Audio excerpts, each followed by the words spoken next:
언론이 시민을 위해 바로 서는 그날까지 언론에서 시작하고요. 저는 의은혜입니다. 반갑습니다. 안녕하세요. 안녕하세요. 네, 반갑습니다. 우리 교수님. 네, 네. 오늘 KBS 강성환 본부장님 대신에 KBS 박상현 지역부 본부장님 함께해 주셨습니다. 감사합니다. 네, 안녕하십니까, 박상현입니다. 우리 강성환 본부장님 수신료 징수하러 가신 거 아니죠? 아직 진짜 멀었습니다. 걱정돼요. 네. 아직 멀었습니다. 아직은 네. 아니죠? 네. 그리고 지난주에 안 계시니까 확실히 존재감이 느껴지더라고요. MC 이호찬입니다. 네, 반갑습니다. 존재감이 TBS 많이 좀 더 해. 아쉽다고 그러셔놓고. 그러니까 아쉽다는 얘기. 아, 네네네. 아니, 그러니까 지금 방송 빠진 걸 제가 쭉 봤더니 네. 확실히 약간 존재감이 느껴지는구나. 아, 그래요? 실시간 50명. 50명이 빠지셨어요. 그 저희 조합원들 50명이 빠지는 거죠. 지금. 네, 그럼 오늘은 50분이 더 들어오시기를 그럴 겁니다. 희망합니다. 그리고 여기 최 교수님 앉으시니까 말씀이 엄청 많으시던데. 장난 아니죠? 그 자리가 말을 많이 이렇게 하게 만드는 것 같아요. 저랑 바꾸는 그럼 것도 자리가 문제인 거예요? 지금 자리 탓하는 거죠? 지금? 저는 제가 저를 자책하고 있었는데 아니 말씀이 엄청 자리 많으시더라고요. 때문이었던 것 같아요. 알겠습니다. 어쨌든 잘 환영합니다. 우리 TBS 송지연 본부장님. 네, 송지연입니다. 네, 반갑습니다. 반갑습니다. 그리고 오늘 할 얘기가 많으실 것 같아요. YTN 고한석. 네, 권석입니다. YTN 지부장입니다. 네, 반갑습니다. 자, 한 주 동안 정말 바람잘 날이 없어요. 시사 방송은 안 망할 것 네. 같아요. 이슈가 너무 많은데 각사 큼티에서 무슨 일이 있었는지 한번 알아보고 오도록 하겠습니다. 큼티 브리핑. 먼저 KBS 무슨 일이 있었습니까? 네, 지난주에도 이후에 KBS에서 스펙타클한 일들이 많았는데 네. 다들 뭐 관심이 크신 게 곧 조금 있다가 10시에 방송될 네. 대통령 신년 대담일 것 같아요. 네. 이 처음에 추진될 때부터 그 하느냐 마느냐 뭐 어디서 하느냐 뭐 이런 얘기들이 있었는데 뭐 결과적으로는 이제 지난 4일날 저희 스태프들이 네. 대통령실에 들어가서 녹화를 했고 KBS에서 한 게 아니고 대통령실에 용산에 직접 들어가서 아, 네. 녹화를 했죠. 그 방송을 녹화를 했고 그리고 잠시 뒤인 10시에 이제 100분 동안 방송을 하게 됩니다. 그래서 처음에 이 관련해 가지고 저희들이 얘기 듣기에 저희 이제 CP라고 하는 이제 제작 책임자 하고 네. 그리고 이제 PD 한 분이 구체적인 실명도 거론이 되면서 이 두 분이 제작을 한다. 뭐 이런 얘기가 있었는데 이 PD 역할을 하는 분이 못 하겠다고 했는지 사실상 뭐 제작을 거부했는지 뭐 그거는 모르겠지만 이분은 어딘가로 사라지시고 네. 이 CP라는 분하고 이제 외주 제작 PD가 들어갔다라는 거예요. 아니 KBS 그 많은 PD들이 어디 가고? 그러면 어디 가고요? 네. 외주 제작이라니? 그럼 KBS 간판 달고 나오면 안 되는 거 아니에요? 근데 KBS 내부에도 이제 여러 가지 이제 프로그램을 하면서 자체 제작 인력으로 다 제작이 안 되다 보니까는 외주 제작 인력들이 있긴 있죠. 네. 그런데 이것 자체가 결국은 뭐 아시다시피 지금 상황에 있어가지고 이 대통령이 대담을 하는 것이 맞느냐, 그러니까 신년 기자회견을 하느냐 마느냐에 대한 관심들이 많이 높았지 않습니까? 특히 뭐 맞습니다. 지금 다들 아시다시피 김건희 여사의 명품백 뭐 네. 수수 논란 이런 것들 관련해서 대통령의 이제 정확한 입장 표명을 국민들 듣고 싶어 하는데 그렇죠. 그래서 신년 기자회견을 기대하고 있었는데 이것이 어느 순간 대담으로 바뀌면서 이런 것들이 솔직한 얘기를 할 수 있겠느냐, 그러니까요. 뭐 이런 것에 대한 우려가 있었고 사실상 보면은 뭐 이전에도 이명박 대통령도 KBS 같은 경우에 아침마당에 출연을 했고 문재인 대통령 같은 경우에도 저희 이제 기자랑 대담 프로그램을 했었습니다. 그래서 네. 대통령이 뭐 이렇게 방송사에서 대담을 하는 것이 뭐 이례적인 건 아닌데 그쵸. 이것은 그 전에는 항상 그래도 생방송을 했다는 거죠. 생방송으로. 그래서 이제 뭐 짜여진 각본 없이 이제 실제로 그 상황이 있어가지고 대통령이 뭐 자기 생각을 얘기를 하는 네. 그런 것을 했는데 이번 같은 경우에는 이런 신년 기자회견을 해야 되는 것이 대담으로 바뀐 것에 대해서도 내부적으로 굉장히 반발이 많은 거죠. 이런 그렇구나. 상황에서 이런 대담을 하는 것에 대해서 이제 KBS가 이용을 당한다라고밖에 생각을 안 하기 때문에 네. 아마 이번에 이렇게 외주 PD들이 들어간 것 자체도 좀 그런 부분들이 반영이 되지 않았을까. 네. 저희들은 좀 엄청나게 사실 그렇게 이례적인 일이잖아요. KBS에서 대담을 하는데 KBS PD가 제작을 안 하고 거부하는 이걸 거, 매주 거부했다고 사실상 하셨죠. 뭐 그렇게 보이는 거죠. 저희들이 봤을 때는. 그럼 이게 KBS에서 사전 녹화한다는 것에 대해서 우리가 굉장히 비난의 초점이 있었는데 그것에 더 넘어서서 외주를 했다는 거잖아요. 그럼 실질적으로는 KBS는 송출 이상의 역할을 하고 있지 않은 듯한 느낌. 왜냐하면 이게 제작 자체도 용산에 가서 했다는 거잖아요. 녹화를 용산에서 했으니까요. 그리고 이제 기획이나 이런 것들도 뭐 외주지만은 사실은 용산이 주도를 했을 가능성이 높고. 네. 그 웃긴 뭐 게 CP가 한 명 있으니까 KBS가 어쨌든 뭐 총괄적으로 기획을 했다라고는 했다고는 할 볼 수 수는 있지만 저는 PD 입장에서도 이게 사실 좀 영광스러운 일일 수 있잖아요. 이 상황은 그쵸. 아주 안 좋은 상황이지만 대통령의 대담을 기획하고 만든다는 것 자체가 근데 이제 부끄럽다는 거잖아요. 그 PD들이. 네. 카메라는 누구 거로? 카메라는 저희 쪽에서 KBS 들어간다고. 네, 다행입니다. 청와대 건 아니에요? 디테일한 웃긴 게 네. 그날 이제 녹화를 하고 나서 네. 아마 대통령실에서 이제 보도 자료를 냈겠죠. 녹화를 했습니다. 그렇게 하면서 7일 날 방송이 될 예정입니다. 이런 것들이 나갔는데 다른 언론사에는 오늘 대통령실에서 녹화를 했습니다라는 기사가 나갔는데 KBS에서는 그 기사가 안 나갔어요. 왜요? 왜 안 나갔는지 모르겠습니다. 오늘 7시 뉴스에 네. 오늘 이제 곧 방송을 한다라는 게 처음으로 전파를 탄 걸로 알고 있고 보통 이게 저희들이 방송사 같은 경우에 주간 프로그램을 편성을 하면은 그 전주 금요일에 다음 주 프로그램 이제 편성표가 짜이는데 이게 사실은 지난주 금요일에도 편성표가 안 짜이고 있다가 녹화를 4일 날 하고 이번 주 월요일에 편성이 확정이 됐어요. 그래서 이 진행되는 것조차도 굉장히 좀 은밀하게 하면서 좀 속도를 은밀하게 하면서 군사작전 하듯이 군사작전. 이제 편성 같은 경우도 미리 예고를 안 하고 이번 주에 들어서야 확정을 하게 된 그런 상황이더라고요. 편집을 너무 오래 하는 거 아니에요? 4일날. 그러니까 이번에도 보면은 프로그램 이름 자체가 대통령 뭐예요? 대통령실을 가다이잖아요. 아, 그래서 그래요? 이 뭐 여러 군데서 보도가 나왔지만은 미니 다큐 형식으로 뭐 제작이 됐다. 아이고. 뭐 이렇게 대통령 나간다. 체험 같은 거 그런 거. 그래서 뭐 저희들도 참 궁금합니다. 그래서 어떤 내용으로 나가게 될지. 이게 어떤- 외주 말씀하세요. 어떤 수위로 유감 표명을 할지에 대해서는 그러면 내부에서는 전혀 모르는 상황인가요? 그러니까 그게 보통 우리 내부 직원들이 이제 네. 그 참여를 했으면은 야, 이런 얘기도 했다고 하더라. 뭐 이런 식의 뭐 소문이 돌 건데 외주 PD하고 제작이 되어서 그쪽에서 편집을 하는지 모르겠지만 그런 소문도 잘 안 나오고 있어가지고 굉장히 저희 내부적으로도 야, 무슨 얘기 했대 이렇게 하면서 하는데 그거를 소문이 안 나고 있어서 다들 궁금해하고 있는 그런 상황입니다. 외주라고 하는 거는 사실 이게 저는 이 국가적 행사잖아요. 아까 네. 말씀하신 것처럼 이게 굉장히 중요한 이슈에 대해서 국민이 알아야 될 것들에 대해서 대통령이 설명하거나 질문에 대한 답변을 해야 되는 거잖아요.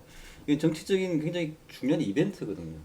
이거는 어떤 대통령실의 행사가 아니란 말이죠. 이건 국민들의 알 거를 위한 굉장히 중요한 정치적 권리를 담고 있는 이벤트인데 이것을 KBS에서 공영방송이 하지 않고 그것을 외주로 줬다는 건 외주라는 것은 결국 선택 상황이 발생하잖아요. 누구에게 줄 것인가의 문제.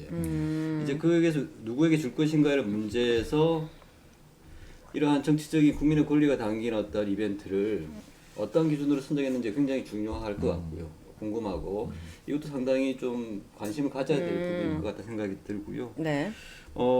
저희가 지금 답변을 해야 되는 질문들이 있잖아요. 대통령께서. 그렇죠. 왜냐하면 지금 7개인가 6개의 어떤 거부권을 행사한 것들이 있잖아요. 어쨌든 국민들의 요구사항들이 거부권을 했는데 왜 거부권을 했는지 여기에 대한 답변을 들을 권리가 있거든요. 그렇죠. 그러한 부분들이 사실은 오늘 이 대담에서 많이 관심을 가지고 봐야 되지 않을까. 이 형식도 녹화하고 외주도 문제이긴 하지만 우리가 반드시 들어야 될 내용들이 무엇인지를 좀 짚을 필요는 있는 것 같아요. 사람들이 의외로 많이 볼 것 같아요. 궁금하겠죠. 예, 예. 어떤 내용이 어떤 나올지. 내용이 나오고 막 어떤 식으로 댓글에 있을까요? 네. 오늘 KBS 개콘 10시로 옮겼냐고 이런 댓글도 달리긴 하는데 어쨌든 또 개콘이 KBS 재미가 또 많이 있나요? 없어서. 이야기? 그리고 네. 그 이전에 언론아싸에서도 저희 방송을 했었지만은 낙하산 방민 체제에서 이제 저희 단협으로 그 제정을 해놓았던 주요 국장들에 대한 임명 동의제가 있는데 임명 그걸 동의제. 이제 거부하고 그 패싱을 하고 이제 그리고 했었는데 사진 지금 나오네. 나오는데요. 그래서 저희 그 KBS 본부에서 지난 토요일부터 5일 동안 자체적으로 신임 국장들에 대한 임명 동의 투표를 실시를 했습니다. 이 5명이 대상이었는데요. 3명 정도가 한 88, 90%의 반대를 얻었습니다. 네. 결국은 이 사람들이 물론 이번 투표는 다른 조합이 아닌 저희 KBS 본부 조합원만을 대상으로 한 거였지만 이렇게 우리 조합만 하더라도 KBS 그 언론 노조 조합원만 하더라도 이렇게 압도적으로 반대를 받는 사람들이 어떻게 끌어나갈 수 있을지 그것에 대해 좀 우려고 특히 좀 문제를 삼고 싶은 부분은 저희들이 그냥 투표를 한 게 아니라 각 조합원들의 의견을 물어서 투표를 하기 전에 네. 공개 질의를 했어요. 공개 질의를 했는데 거기에 답변을 하신 분이 딱 한 분밖에 없었어요. 그러니까 이분들은 구성원들이 어쨌든 궁금해하고 알고 싶어하는 국정으로서 어떻게 할 것인지에 대한 네. 답변을 요구했는데 그런 소통조차 하는 거를 거부했다라는 것이 저는 오히려 충격으로 좀 받아들여지고 내부의 임명도 이제 투표하기 동의를 전에 받는 정책 설명회처럼 자신이 어떻게 국을 이끌어 나가겠다라고 구성원들한테 밝히고 그것에 대해서 동의를 보통 받거든요. 네. 그것마저 거부했다는 안 했다는 거죠. 그래서 저는 뭐 투표 결과보다 이제 결국 현직 국장들의 태도가 이 정도밖에 안 되는 거구나. 거기에 저는 오히려 좀 충격이었습니다. 네, 알겠습니다. 자, 그럼 TBS로 넘어가 보도록 하겠습니다. TBS가 지난 한 주 무슨 일이 있었는지 말씀해 주시죠. 좀 부끄러운 말씀 드려야 될 것 같은데요. 네. 저희 TBS가 처음으로 그 지난 1월 31일 날 방송 출연 제한 심사위원회를 열었습니다. 네. 네, 그런데 여기서 결정된 거는 김어준, 신장식 두 분에 대한 무기한 출연 정지를 의결했어요. 네. 그래서 제가 이게 처음 여는 거라서 좀 궁금해가지고 제가 그 큼티님께 여쭤봤거든요. 저는 정말 그런 게 존재하리라고 생각도 안 했어요. 방송 출연 제한 심사위원회라는 게 어떻게 있을 수가 있어요? 그러니까 뭐 가령 자격 미달이면 네. 뭐 어떤 인사 사규나 뭐 이런 거에 따라서 못 나오는 거지 그거를 평가해가지고. 근데 이제 KBS나 MBC 같은 경우에는 예능 프로그램들도 있고 뭐 다양하게 프로그램도 있잖아요. 연예인들도 있고 그래서 사회적으로 약간 무리를 크게 빚은 연예인들 아니면 뭐 범죄 관련 연루된 분들 이런 분들 제한하는 위원회는 있어요. 근데 저렇게 뭐 방통심이 제재 받았다고 출연 정지하고 이런 심사는 하지 않고 무기한 출연 정치. 네, 그런데 네. 이제 와이님께서 그때 당시에 단언코 없다, 네, 지구상에 없다, 제 상식으로는 없죠. 초현실적인 어떻게- 아니 그게 제재다. 그 연애 프로를 하는 방송사와 뉴스만 하는 방송사의 차이인 것 수도 같아요. 있어요. 저희는 이런 거 뭐 큰일 난다고 저희는 또 생각하거든요. 네. 출연자를 제재하고 이런 걸 만드는 YTN도 앞으로 어떻게 될지 모르니까 항상 열어놓고 고민해 보시기를 추천합니다. 근데 제가 좀 문제 삼고 싶은 거는 일단 법정 제재로 이거를 출연 정지 여부를 결정했다는 것도 큰 문제지만 일단 신장식 변호사 같은 경우에는 법정 제재 한 건으로 지금 무기한 출연 정지를 받은 건데 네. 만약에 이 잣대를 들이댄다라고 하면은 요새 MBC에 맨날 다 중징계 아마 법정 나올 수 제재만. 있는 네. 패널 별로 없을 것 같은데요. 그러니까 이제 총선 기간을 앞서서 네. 그 입단속을 하는 효과가 있을 것 같아요. 그러니까 패널들 그 어떤 발언들의 수위를 너네들 이렇게 앞으로 출연 못할 수 있으니 발언 수위를 조절해라 이런 네. 시그널일 수도 있지 않을까 그리고 생각이 드네요. 이유가 이제 TBS 공신력을 떨어뜨렸다는 거예요. 네. 아마 이 부분에 대한 논쟁도 있을 거고 또 한 가지는 많은 분들이 시민들이 떡 줄 사람 생각도 안 하는데 출연 정지냐라는 댓글을 봤습니다. 나간다고 그랬냐? 네, 나갈 것도 아닌데 무슨 벌써부터 뭐 김치국부터 마신다 이런 얘기들이 많아서 좀 마음이 아팠고요. 아무래도 서울시와 서울시 의회가 김어준이 돌아올 것이다라는 그런 부분들에 대해 그래요? 계속 염려를 하기 때문에 이런 조치를 하지 않았나 그런 생각을 합니다. 이런 조치를 한 이후에는 그럼 TBS가 그러면 다시 좀 일상으로 돌아갈 수 있는 시그널은 있습니까? 뭐 예산이 그런 건 전혀 없습니다. 네. 그래요. 제재만. 네. 알겠습니다.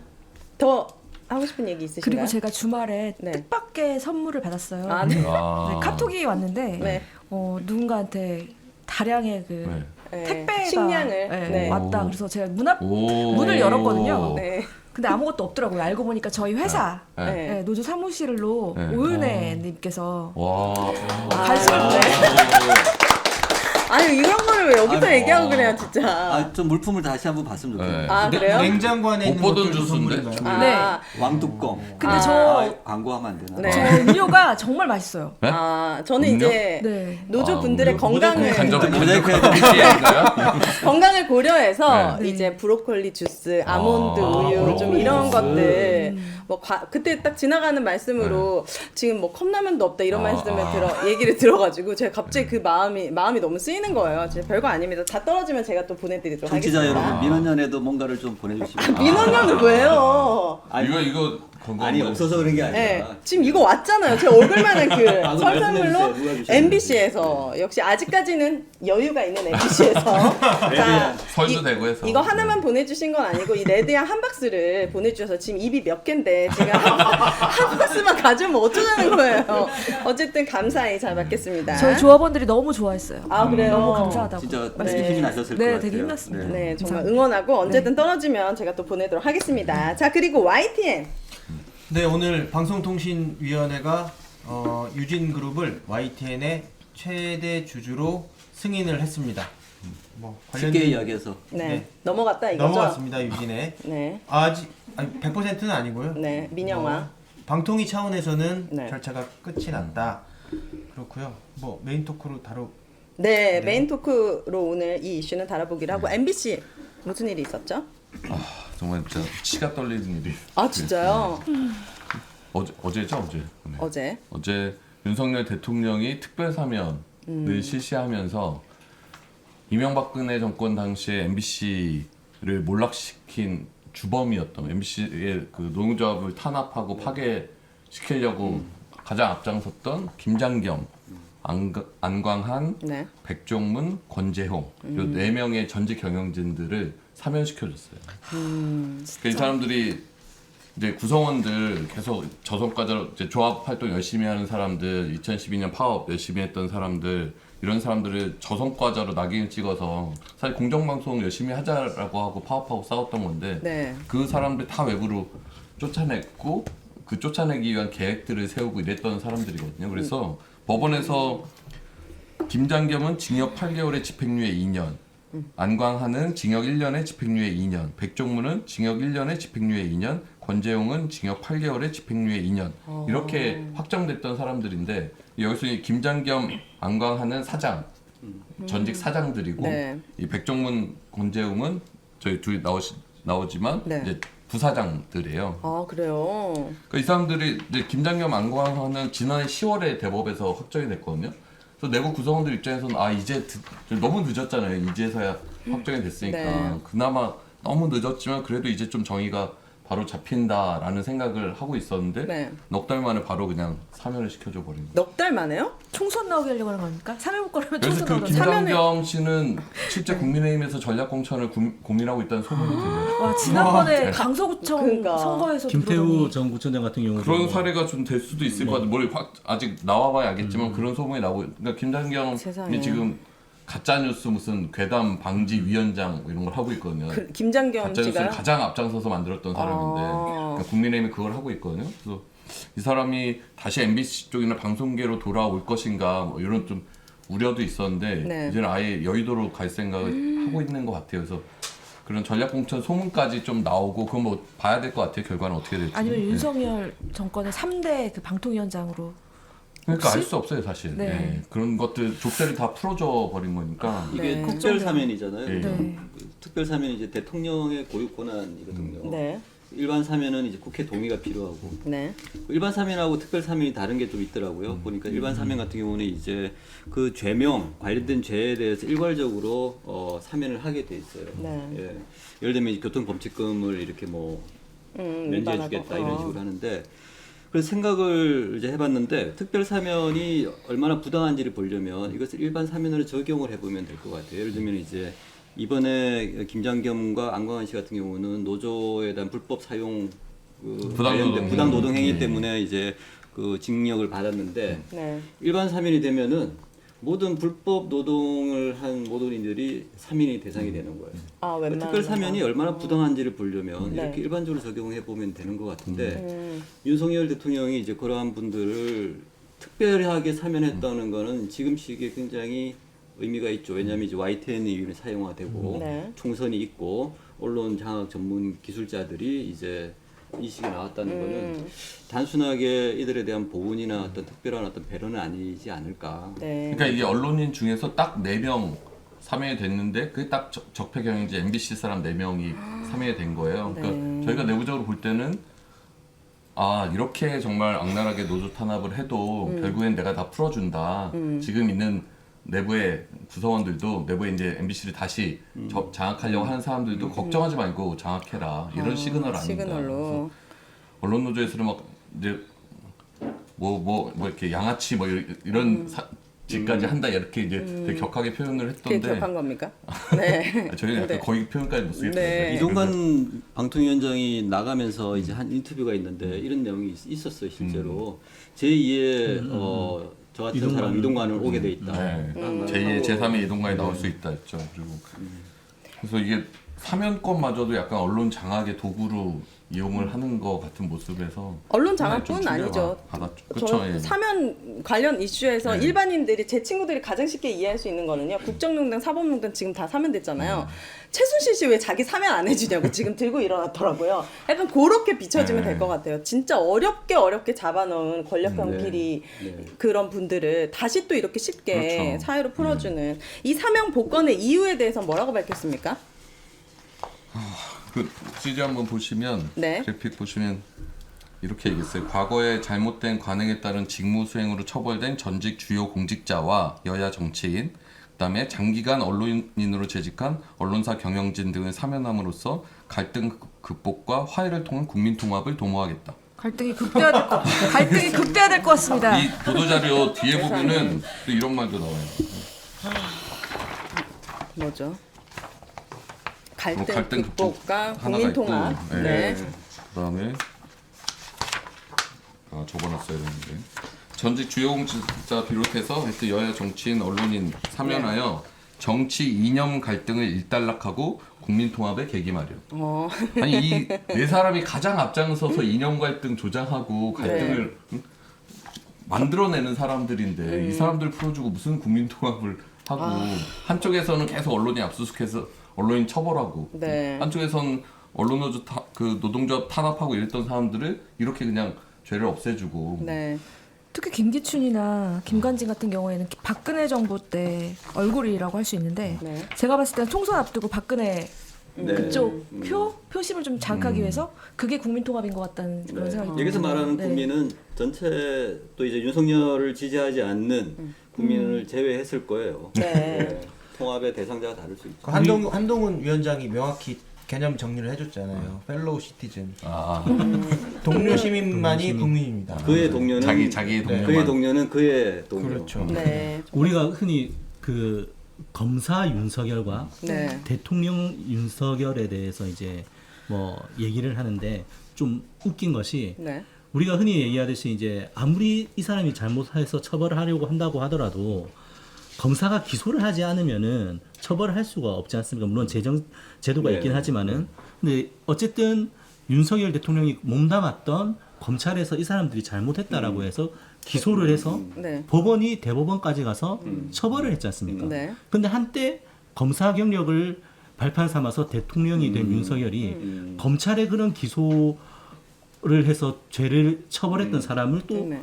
죄를 사하여 준 거지 않습니까? 자기 손을 집어넣고 이게 사과한다 참 이게 웃긴 거죠 이게. 그게 자기 부정이잖아요. 유행인가 그 트럼프가 네. 지금 대통령이 되면은 가장 우려하는 게 지금 그 사람이 기소된 게 한 몇 건이 돼요. 자기가 셀프 사면 이야기를 하고 있어요. 아 그럼 본인도 자기가 또 자기 셀프 대통령이니까 특별 사면의 권한이 있으니까 내 죄를 사노라라고 이제 할 거다라고 네. 그 비슷한 논리인 것 같아요. 그런 거죠. 내가 기소하고 그렇죠. 내가 사면하고 뭐 저는 이 보도 자료도 좀 웃긴 게 네. 과거에 잘못된 관행에 따른 직무 수행으로 처벌된 전직 주요 공직자 이렇게 있고 이 언론사 경영진 앞에는 장기간 언론인으로 재직한 언론사 경영진 이게 뭔 수식어인지를 모르겠어요. 장기간 언론인으로 재직해서 뭘 어쨌다는 얘기지. 성의도 아. 없고 그 사진 하나만 보여주실 수 있나요? 그 네. 스케이트장 사진.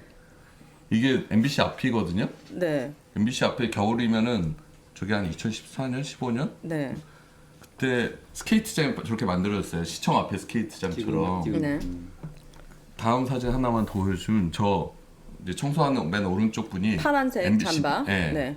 MBC PD예요. 네. 당시 유배지로 쫓겨나 있던 PD가 스케이트장. 현장에서 저런 스케이트장 관리 업무를 한 거예요. 그걸 지시한 사람이 그런 지금 걸 지시하고 만들어내고 네. 기획한 사람이 아까 사면된 그 네 사람이에요. 그러니까 그때 당시 MBC 구성원들 중에서 외부로, 그러니까 그것도 회사의 어떤 팀으로 쫓겨나면 회사에서 조합원들이랑 또 만나고 이런다고 네. 아예 막 구로동, 광화문 이런 데다가 사무실 정말 사무실 아주 열악한 그냥 사무실 하나 하고 책상 몇 개 놓고 네. 거기서 일도 업무도 제대로 주지도 않고 뭐 거기서 뭐 프로그램을 기획하겠다고 했는데 기획할 뭐 장비나 뭐 이런 것도 없고 네.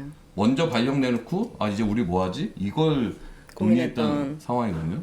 그러다가 상암동으로 오면 밖에서 쫓겨나 있다가 상암동의 스케이트장 관리하러 저렇게 오면은 내부에서 구성원들 일부 남아있는 구성원들은 있고 외부에 쫓겨났다가 저렇게 오면 그 심정과 또 안에 있는 사람 보는 그 마음들이 어떻겠어요. KBS도 지금 비슷한 상황이 그럴 수 있죠. 수신료 저희들 네. 또 뭐 이 약간 저는 이제 수신료라고 하는 공영방송의 근간이라는 업무를 하는 거기 때문에 약간 다른데 네. 이제 가셨던 분들이 비슷한 말씀을 하세요. 그러니까 수신료를 안정적으로 뭐 수납할 수 있는 시스템은 없고 일단 사람들을 보내놓고 본다. 보내놓고 와 보니까는 와 이게 뭐지? 네. 일을 하라는 거야 말라는 거야.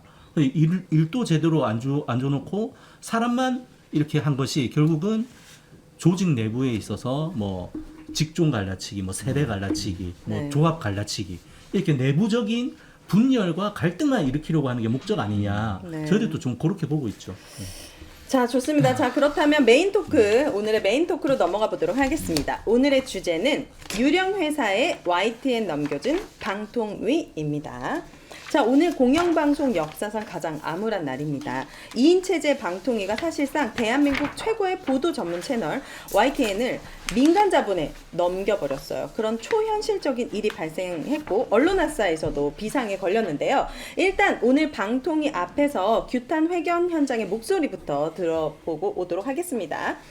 출연자 대부분이 오늘 방통위 가셨던 것 같아요. 네 아침에 다녔어요. 심사위원회에서 심사 과정을 종결해야 되는데 추가적인 자료 요청을 했고 추가적인 자료가 심사위원회가 완료가 되는 민원연 과정이 정책 자문위원장님. 이용성님이군요. 저희 시청자위원이십니다. 네. 김현 씨. 촬영 감독이십니다. 발언이 되게 감동적이었어요. 현장에서 들었을 때. 불안정합니다.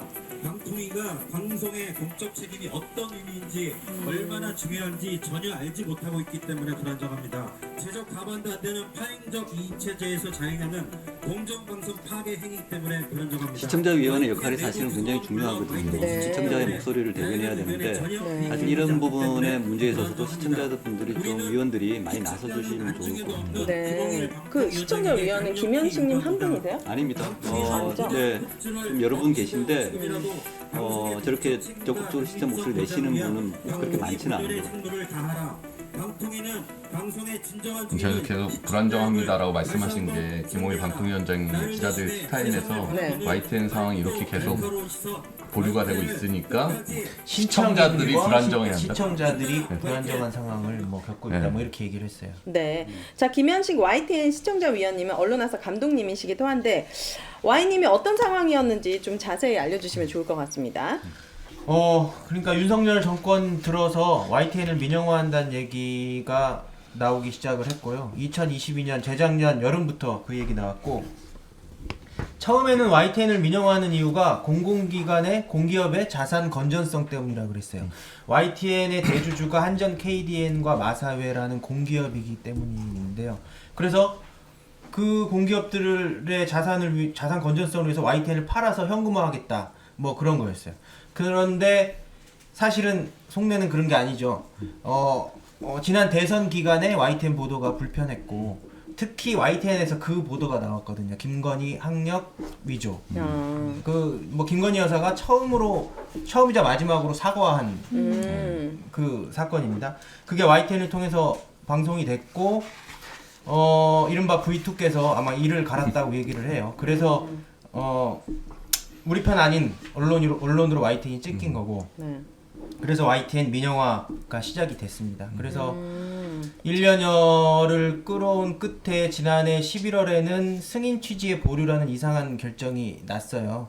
유진그룹이 최대 주주가 되겠다고 방통위에 신청을 했는데 방통위는 아무리 봐도 유진그룹에 그냥 YTN 지분을 넘기기에는 너무 부적격한 거예요. 네. 그렇다고 시간을 더 늦추기에는 총선도 다가오고 그러니까 일단은 자 승인이야. 근데 뭐 몇몇 가지 서류를 더 제출해 이런 식으로 하고 넘어간 거죠. 지난해 11월에. 그러고 나서 이동관 씨가 탄핵되기 싫어서 그렇게 나가버리고요. 네, 사퇴하고. 네, 사퇴하고 김홍일. 김홍일 대통령의 검사 선배가 네. 오고 나서 2달여 만에 오늘 유진그룹의 YTN 최대 주주 지위를 넘긴 거죠. 방통위가 승인을 한 겁니다. 네.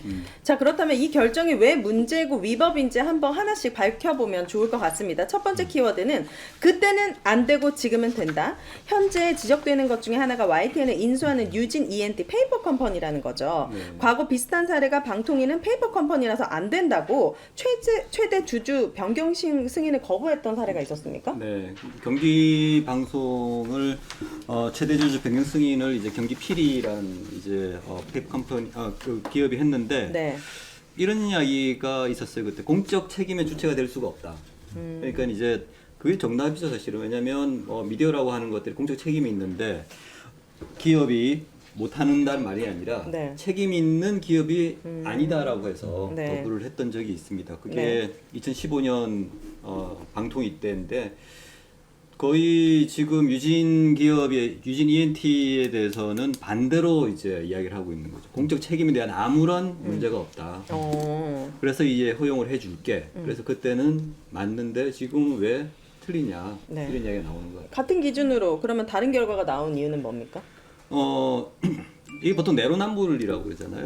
이게 뭐 모든 걸 내로남불 퉁치는 걸 저는 별로 안 좋아하는데 최근에 가장 비근한 예는 그건 것 같아요. 특검을 피하는 자가 범인이다. 과거에는 이제 그 기준이 명언이었던 것 같아요. 그렇죠? 범인은 이제 특검 받기가 이제 무서우니까. 그래서 이제 그것을 말씀하셨던 대통령의 말이 굉장히 많이 다가왔었고, 네. 그것을 이제 많은 시민들이 수용을 하셨던 것 같아요. 근데 지금은 이제 특검을 피하는 자가 범인이란 말을 하지 않죠. 네. 네. 특검을 요청하는 자가 정치적 정쟁의 당사자다 이런 이야기를 이제 하고 있습니다. 이제 이것도 대표적인 그때를 맞고 지금 틀리던데 네. 달라진 건 딱 하나인 것 같아요. 권력자와 당사자 간의 관계가 달라진 것 같아요. 네. 유진 기업과 권력의 관계가 예전 같았으면 아마 안 됐을 거예요. 근데 지금은 유진 기업과 권력자의 관계가 굉장히 긴밀하다는 걸 반증하는 게 아닌가. 특검을 피하는 자가 범인과 권력을 갖고 있는 자의 관계가 지금 달라져 있는 거죠. 과거와 네. 달리. 이런 것처럼 유진그룹이 왜 페이퍼 컴퍼니 형식을 택하는 이게 걸까요? SPC라고 해서 특수목적법인이라고 보통 부르는데 이게 그러니까 두 가지가 있어요. 특수목적법인을 만들어서 특정 기업을 인수하고 하는 이유가 첫 번째는 위험이 본체 계열사 전체로 확산하는 걸 중간에 차단할 수 있어요. SPC를 통해서 혹시나 YTN에 무슨 일이 일어났을 경우에 뭐 이런 이렇게 채무 관계로 얽혀 있으면 위험이 전가되잖아요. 그리고 두 번째로 이 SPC는 빚을 내기가 쉬워요. 만약에 유진그룹 같은 경우는 레미콘 회사를 하는 유진 기업이 주력이고 또 유진 투자증권이 있거든요. 네. 근데 그 기업들이 만약에 YTN을 직접 소유했다. 그래서 YTN에 투자를 하기 위해서 은행에서 차입을 한다. 그러면 유진 기업의 채무 상태까지 따져야 되는 거예요. 근데 SPC를 만들어 놓으면 그런 거 따질 필요 없이 YTN 자체만 놓고 돈을 빌릴 수가 있는 거죠.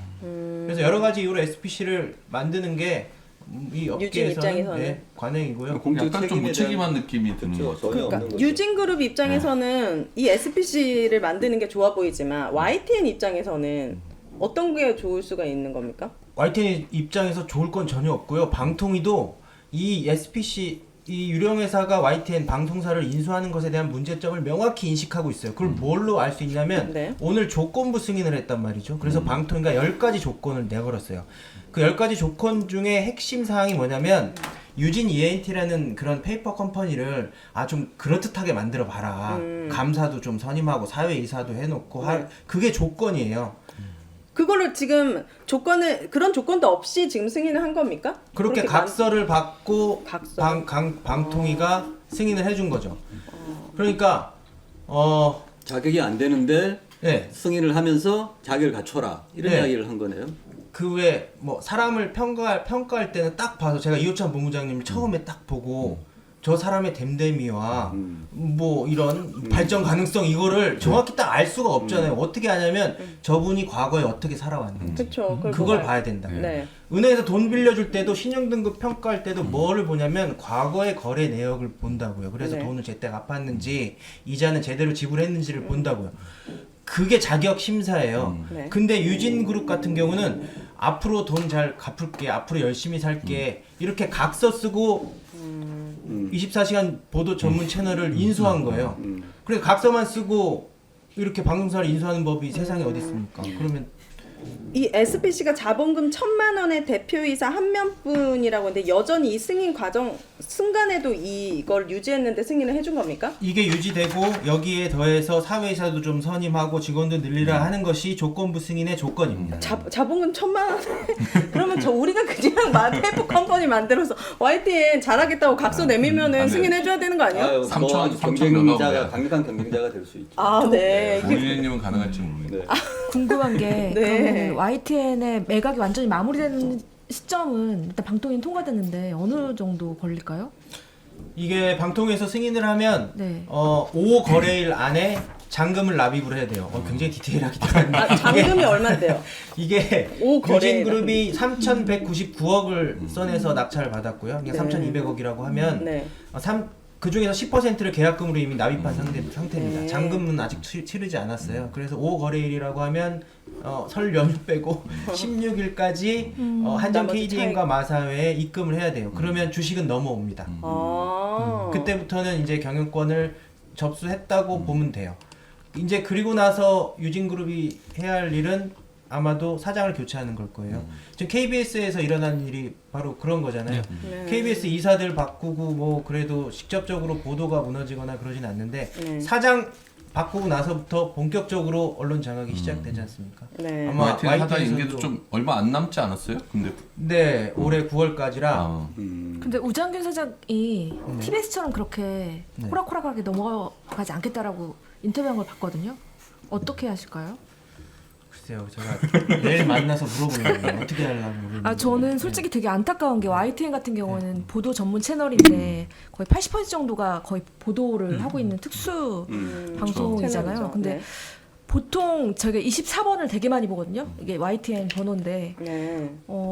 무슨 사건이 나면 YTN을 봅니다.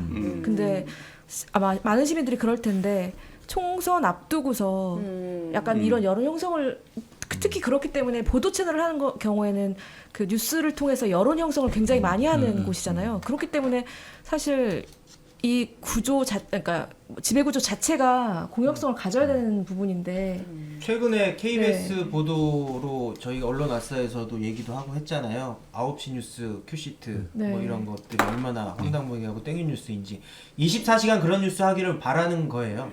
끔찍하네. 그런데 예전 같은 경우는 공기업 지분을 통해서 직접 낙하산 사장을 내려보냈는데 네. 이제 그렇게 되지는 않아요. 왜냐하면 낙하산 사장이 내려와도 저희가 YTN 노동조합이 이명박 박근혜 정권 거치면서 쌓아온 것들이 있거든요. 공정방송 제도들이 있어요. 이거를 한꺼번에 허물기가 낙하산 사장이 허물기가 너무 힘이 든 거예요. 그러니까 아예 자본에 넘겨버리는 거죠.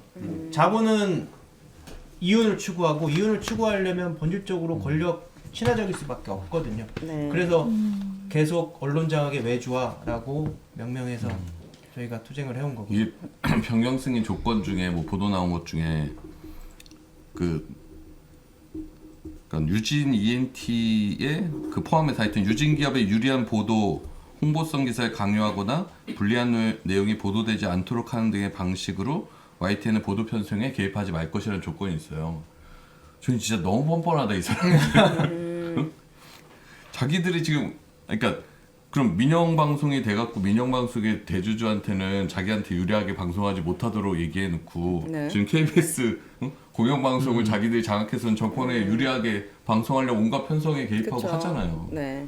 YTN도 아마 유진한테 유리한 건 하지 않는데 정권에 유리한 건 건 하겠죠. 우리 보통 보도 프로그램 보면은 저희 같은 경우는 이제 지상파 프로그램 같은 경우에 여러 가지 협찬을 이제 많이 받기도 하는데 보도 프로그램 같은 경우에는 협찬 고지를 할 수도 없고 협찬을 받지도 못합니다. 그래서 예를 들어서 특집 프로그램을 할 때 예를 들어 프로그램 타이틀이 특집 기획이면은 네. 협찬을 받고 협찬을 고지를 할 수가 있어요.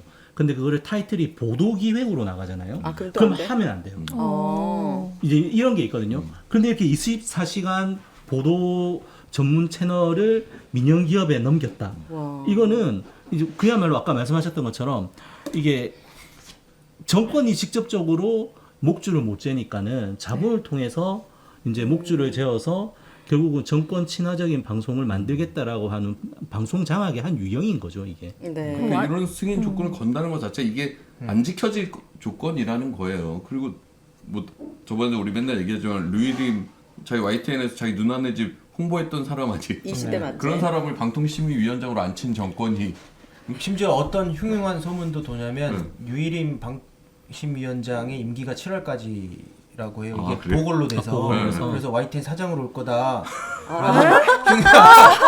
흉흉한 소문 이건 어디까지나 소문입니다. 진짜 싫다. 그러면 그 걸었던 조건들에 대해서 강제적인 부분이 있습니까? 지키지 않았을 경우에 유진이 갖게 되는 리스크 같은 게 있습니까? 이게 매년 4월 30일에 이 유진 측이 방통위에다가 우리가 이렇게 잘 지키고 있어요라고 하는 보고서를 제출을 해야 돼요. 그게 뭐 근데 그게 직접적인 강제 구속령이나 이런 것은 없고요. 네. 나중에 재승인 받을 때 반영이 되겠죠. 강제적인 부분은 없군요.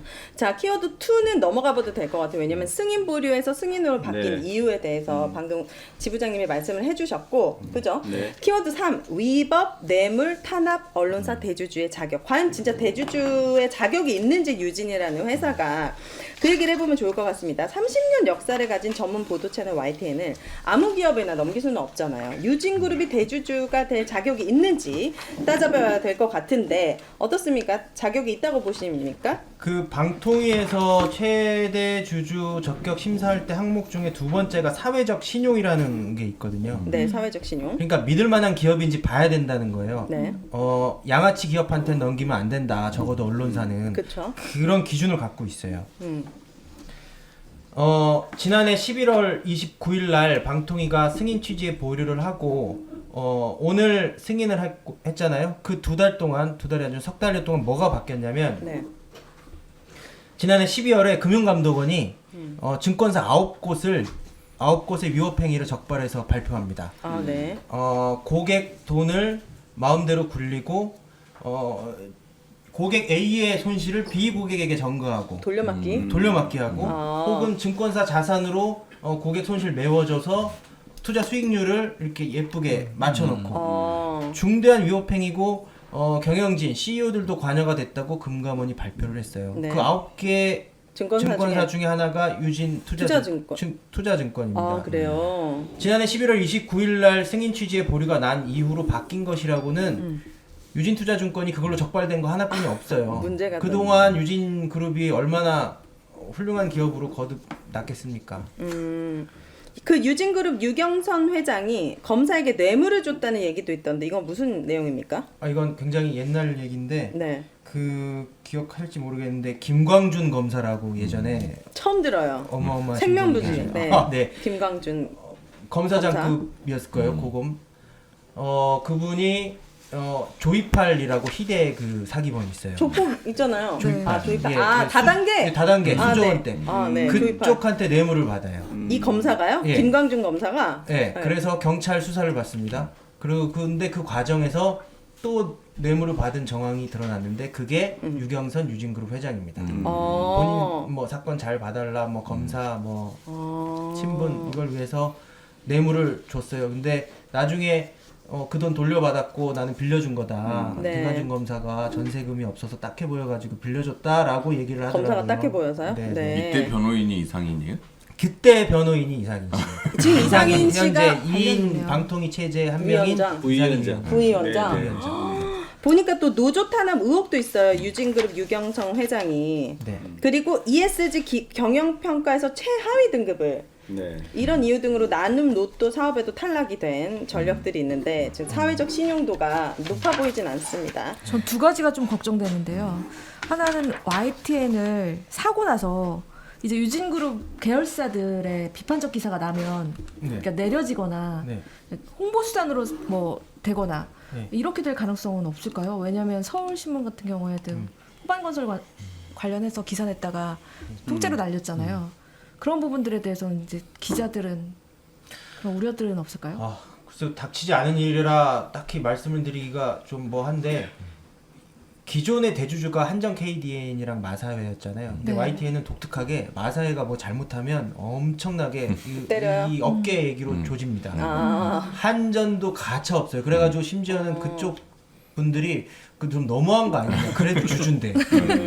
이 정도로 어떤 주주의 입김에서는 자유로웠거든요. 네. 근데 유진그룹이 최대 출자자가 되면 어떻게 될지 모르죠. 유진그룹도 자유롭게 비판할 수 있도록 보도국의 공기와 분위기를 만드는 게 네. 저희의 역할이고요. 그때 KDN과 이제 마사회는 YTN의 공적 책임을 이제 수행을 하시려고 했던 거죠. 네. 근데 이제 유진 ENT는 이제 그러한 것들에 대해서 면제를 받은 곳이라 문제가 분명히 발생할 수도 있겠다 네. 생각하는 거예요. 근데 이게 얼마나 거칠게 들어올지 아니면 좀 연착륙하려고 들어올지는 봐야 될 것 같은데 뭐 그래도 초반에는 뭔가 좀 눈치를 좀 보지 않을까. 근데 이제 아마 또 인사를 통해서 자신들 입맛에 맞는 사람을 이제 임명을 시키겠죠. 그러면서 이제 내부적으로 알아서들 조금씩 변화할 수 있게 그렇게 밀고 가려고 하지 않을 것 같아요. 아니에요? 아닐 것 같아요. 아예 네. 멋대로. 그러니까 지금 그 이동관 전 방통위원장이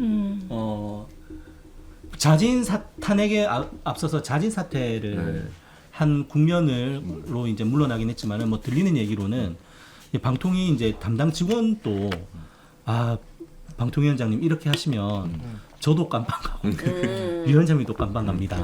이렇게 뭐 진짜 뭐 문제가 있다라고 네. 해가지고 보니까 이동관 전 위원장도 이게 좀 문제가 있을 것 같아서 뭐 용산에 보고를 했는데 용산에서 야 이거 하라고 너 방통위원장 보냈는데 뭐야 이렇게 해서 사실상 경질이 됐다라고 하는 썰이 있습니다. 네, 소문이. 썰이 있습니다. 네. 그런데 어쨌든 이랬든 저랬든 바뀐 방통위원장이 또 갑자기 이거를 처리를 해버렸잖아요. 네. 그 처리를 했다라는 거는 어쨌든 총선을 앞두고 뭔가 변화를 주겠다라는 것이고 이 변화를 시간을 두고 주지는 않겠죠. 뭐 그거는 KBS 사례를 봐도 그렇고 네. 일단 들어오면은 막무가내로 들어오지 않을까. 네, 그렇게 그럼 좀 생각됩니다. 관련된 얘기로 넘어가 보도록 하겠습니다. 자, 2인 방통이 명백한 위법이다. 그 가운데 제가 좀 흥미로운 거는 김홍일 위원장 스스로도 국회에서 5인 체제가 바람직하다고 답변을 했고, 그러면 2인 체제에서 이 승인을 한 것이 스스로도 불법적일 수 있다, 잘못됐다라고 인식한 거고, 이게 나중에 법정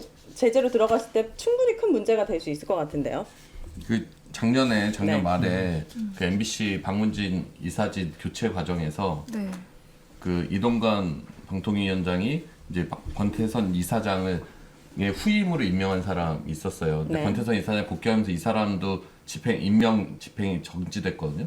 그 사람 2심 소송에서 법원이 이렇게 얘기했어요. 그러니까 이 사건의 처분은 단 2명의 위원들의 심의 및 결정에 따라 이루어진 것인 바 오히려 이러한 경우에까지 신청인의 회복하기 어려운 손해 이거 복잡한데 어쨌든 임명처분을 2명의 위원이 한 것은 방통위법이랑 방문지법이 이루고자 하는 입법 목적을 저해할 우려가 있다. 네.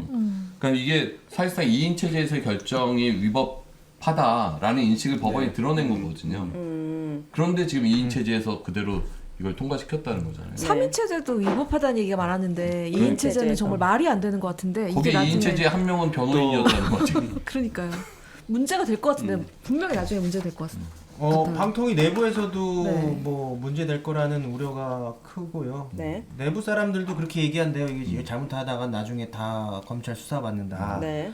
그리고 또 위협한 게 뭐냐면 11월에 보류를 결정을 낼 때 유진그룹이 사업계획을 제대로 내지 않았어요. 이게 저희가 내피셜이나 이렇게 주장을 하는 것이 아니고 저희도 나름대로 당시 심사위원들을 취재를 해보니까 유진 쪽에서 낸 자료가 너무 부실했다. 도저히 할 수 없는 수준이었다라고 하더라고요.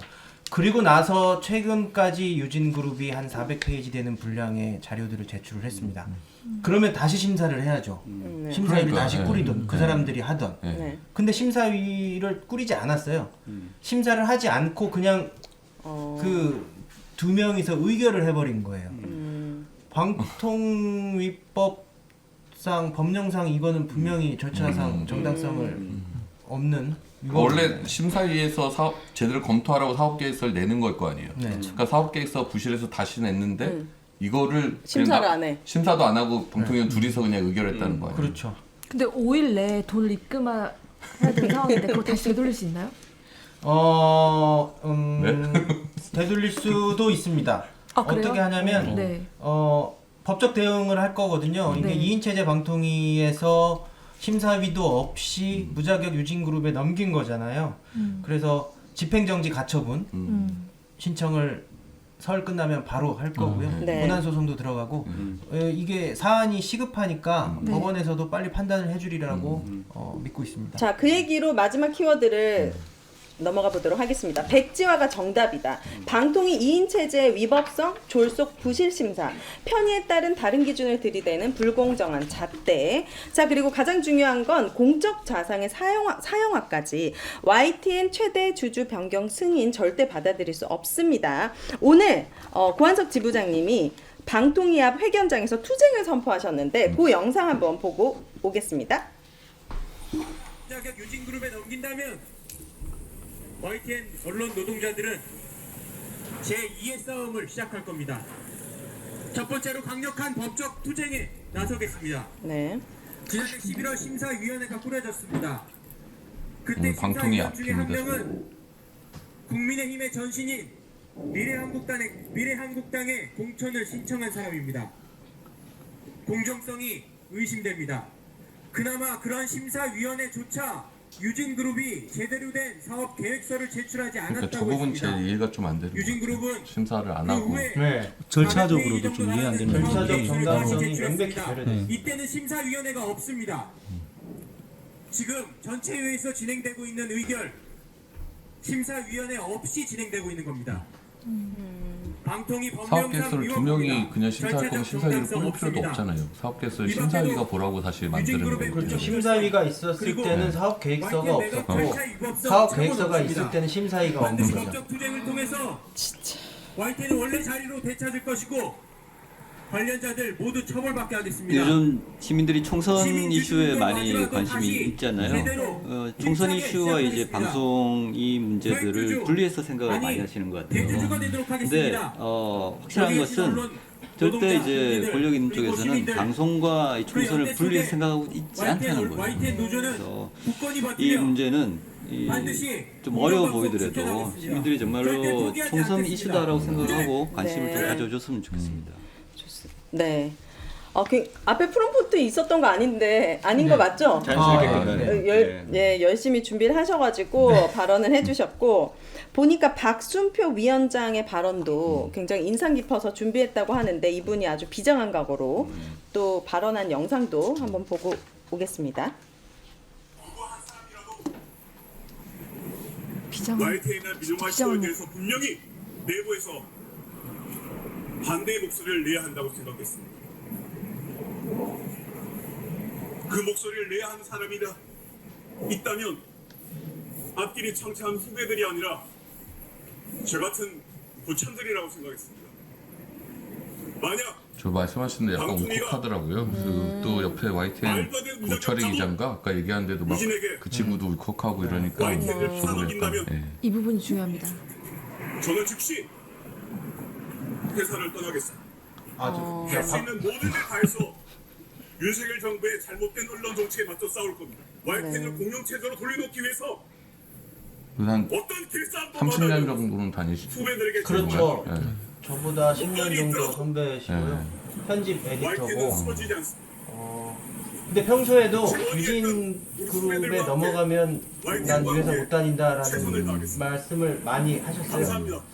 근데 싸우시려면 안에서 싸우셔야 되지 않나요? 아 근데 저 선배 지금 정신 세계가 지금 구한말 선비 같은 자결한 사람은 하나 정도 있어야 되지 않겠느냐라는 그런 비장한 각오로. 비장한 각오기 때문에 네. 말려야 되는데 지금 이렇게 나가버려가지고 또 네, 그 정도로 비장한 각오로 싸우고 있다. 아, 그러니까요. 예. 내부 구성원들을 위해서 목소리를 내주시는 용기에 정말 박수를 쳐드립니다. 저런 선배님들이 회사에 좀 많으셔야 될 것 같아요. 맞아요. 사실 저희도 그렇지만은 저희도 2017년 MBC도 마찬가지지만 파업을 거치고 나서 꽤 시간이 흘러가지고 그 이후에 들어온 저희 후배들 같은 경우에는 이런 상황을 잘 모른다는 거죠. 그래서 이런 무엇이 부당한 것이고 이 부당한 것에 대해서 어떻게 싸워야 되는지에 대해서 잘 모르는 이제 네. 사람들이 많다라는 거죠. 그런데 네. 이런 상황에서일수록 그런 선배님들이 야 이거는 잘못된 거야. 이건 우리가 싸워야 돼. 그리고 이거는 이렇게 하는 것이 올바른 거야라는 얘기를 끊임없이 해주셔야 되고 맞아요. 그래서 사실 저런 선배님들이 오히려 안에 계셔야지 네. 뭐 어느 회사든지 간에 네. 좀 제대로 된 방송국을 만들어갈 수 있지 않을까. 따로 만나서 그래서 꼭 좀 얘기 좀 해주세요. 저는 진짜 네. 박수호 위원장님이 안에 계셔서 싸우는 게 맞다고 생각하거든요. 네. 나오는 것보다는 네. 네. 그래야지 후배들한테 떠나면서 항의할 수 있는 것보다는 안에서 맞아요. 싸우면서 계속해서. 할 수 있는 역할이 더 크실 것 같아요. 맞습니다. 아까 고한석 지부장님 말씀해 주셨는데 그 공기가 중요하다는 말씀하셨잖아요. 혹시나 민영화 되더라도 우리가 공정한 보도를 할 수 있는 공기를 계속 만들어 주려면 이분이 안에서 목소리를 내주시는 게 필요하다. 저도 네. 그런 생각 그 해봤어요. 내부적으로 절차도 좀 어느 정도는 갖춰 있잖아요. YTN도 단체 협약이나 뭐 이런 공정방송 규정이나 이런 것들. 그렇죠. 재작년부터 YTN 사용화 얘기가 나왔을 때 저희가 제일 먼저 고민했던 게 고용 안정에 대한 부분이어서 고용 안정 협약 맺었고요. 뭐 인위적인 구조 조정을 할 때는 노조와 합의하라는 내용이고 KBS도 YTN 거 벤치 YTN도 굉장히 잘 만들어 놓으셨더라고요. 네. 저희들도 네. 좀 보긴 했는데 했다가 또 저희 사측에서 문제 삼아가지고 네. 맞습니다. 그리고 공정방송 협약도 많이 다듬고 많이 강화시켜놨어요. 보도국장 자격 요건도 강화했고 또 이게 결국엔 사장 바꾸려고 이러는 거거든요. 사장 추천위원회를 단협 안으로 넣어놨어요. 그래서 만약에 사추위를 무력화하면 노동조합도 단협하기로 싸울 수가 있는 거죠. 네. 자, 손뜨개님도 밖에 나오지 말고 안에서 투쟁해달라고 하셨습니다. 박순표 위원장님께 꼭 전달 부탁드립니다. 자, 이런 모든 초현실적인 언론 탄압이 우리 교수님 말씀처럼 총선과 연관이 없는 것이 아니다. 이거 총선에 맞춰서 이루어지고 있다. 이게 우려되고 네. 절대 성공할 수 없도록 법적 제재도 준비 중이시잖아요. 네네. 반드시 백지화 시킬 수 있도록 우리가 같이 끝까지 응원하면서 힘 실어보면 좋을 것 같습니다. 국민분들이 판단하실 거다라고 생각해요. 이렇게 막무가내로 밀어붙이면은 결국엔 네. 심판 당하지 않을까 싶습니다. 맞습니다. 자, YTN을 지킬 수 있는 방법이 있습니다. 오늘 방통위 앞 규탄 회견에 앞서서 민현년 분들이 공영방송 YTN 시민이 지킨다라는 팻말 아주 인상적이었는데 YTN은 공영방송의 진정한 주인인 시민이 지켜야 되겠고 YTN 와주라에 또 함께 해주시면 도움이 되는 거죠? 네, 와주라가 시민 주주 운동입니다. YTN 주식을 시민들이 사서 지분을 1.5% 모으면 소액주주의 권한을 통해서 대주주의 횡포를 견제할 수 있다. 네. 특히 좋은 소식은 오늘 YTN 주식이 7% 가까이 아, 폭락했습니다. 그래요? 폭락? 예, 폭락이요. 7% 정도면 폭락이요. 상관이 있나요? 이 결정한 거랑? 예, 있겠죠. 주식의 격언, 재료가 소멸되면 주가는 꺼진다. 왜냐하면 유진그룹이 YTN을 인수할 거라는 기대감에 주가가 많이 올랐었고요. 결국에는 방통위가 승인을 해버리니까 더 이상의 재료는 사라진 거죠. 아쉬워하시네요. 네? 아닙니다. 아닙니다. 아니, 저희 와주라 주주님이십니다. 아, 네. 그래서 아쉽다고 지금 그런 거죠. 저는 폭락했으니 이제 들어가도록 하겠습니다. 네. 아직 안 들어가셨습니까? 저는 이제 기다린 거죠. 맨날 와주라 가입해달라고 얘기해요. 제가 10배는 더 사도록 하겠습니다. 본인 얼마 사셨죠? 네. 저는 YTN 기자들의 저력을 믿습니다. 네. 30년 남다른 동안 것 같아요. 싸워 오셨잖아요. 네. 보도 채널은 확실히 다른 것 같아요. 좀 더 전투력이 있어 보이는 것 같아요. 기자님들이. 앞으로도 계속 열심히 맨 앞에서 싸워주시기를. 알겠습니다. 그리고 저는 네. 고한석 지부장님 계속 보고 싶거든요. 네, 그래서 꼭 계속 싸워주셨으면. 공영방송으로 남았으면 좋겠습니다. 네. 자, 오늘 언론아싸 마무리할 시간입니다. 우리 최영길 네. 교수님의 한 줄평 오늘 큰 활약하셨지만 그래도 한 줄평까지 부탁드립니다. 네. 마지막 그 박승배 위원장님 말씀 비장함 되게 같이 느끼셨던 것 같아요. 지금 가장 필요한 게 사실은 이런 비장함을 공유하는 거라서 생각이 들거든요. 저희가 기억나실지 모르겠는데 그 코로나 때 격리라는 걸 다 하셨잖아요. 그렇죠. 좀 격리를 겪으면서 느꼈던 게 되게 좋았던 게 뭐냐면 격리가 자기를 보호하는 행위가 아니었던 거예요. 맞아요. 격리라고를 통해서 이제 다른 사람을 보호하겠다는 이제 행위였는데 코로나 끝나고 나서 정권이 바뀌면서 우리가 가졌던 이러한 감정들을 다 잊어버린 것 같아요. 저는 지금 이 시기에 같은 시민들 걱정하는 만큼 우리 공영방송 이 투쟁에 같은 비장함을 좀 같이 공유를 하는 좀 그런 것들이 필요하지 않을까. 그러니까 우리가 코로나를 그냥 지나치고 아무런 의미 없이 지나치지 않았다. 그래서 그때 좀 같이 있었던 감정들을 좀 같이 갔으면 좋겠다는 거를 네. 영상을 보고 네. 참 생각하게 됐던 것 같아요. 좋습니다. 오늘 또 네 분 함께 해주셔서 오늘 강성훈 본부장님 대신으로 네. 와주셨는데 긴장도 하나도 안 하시고 그러니까. 긴장이 굉장히 말씀도 잘하시고 방송 전문가 같은 느낌. 네, 언제든 나와주시면 좋을 것 같습니다. 네, 오늘 너무 감사했습니다. 오늘 9시에 즐거웠습니다. 약속 있으시죠? 상당히 스피디하게. 아니 빨리 네. 끝내시려고. 자, 언론이 시민을 위해 바로 서는 그날까지 저희 언론아차는 함께 하도록 하겠습니다. 감사합니다. 감사합니다. 괜히